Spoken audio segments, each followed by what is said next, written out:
এর মধ্যে 63খানা রসগোল্লা আছে।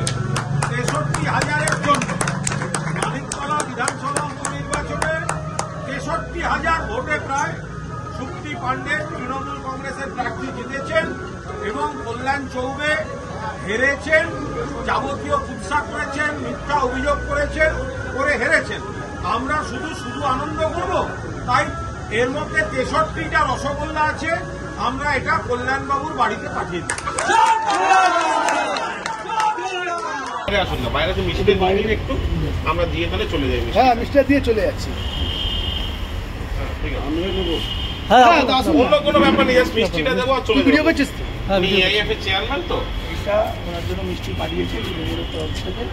আমরা দিয়ে গেলাম, আপনাকে ওনাকে বলবেন, অবশ্যই দেবেন। উনি বলবেন উনি 63,000 ভোটে হেরেছেন সুপ্তি পাণ্ডের কাছে, তাই 63খানা আমরা ওনাকে পৌঁছে দিন। ধন্যবাদ, আসছি।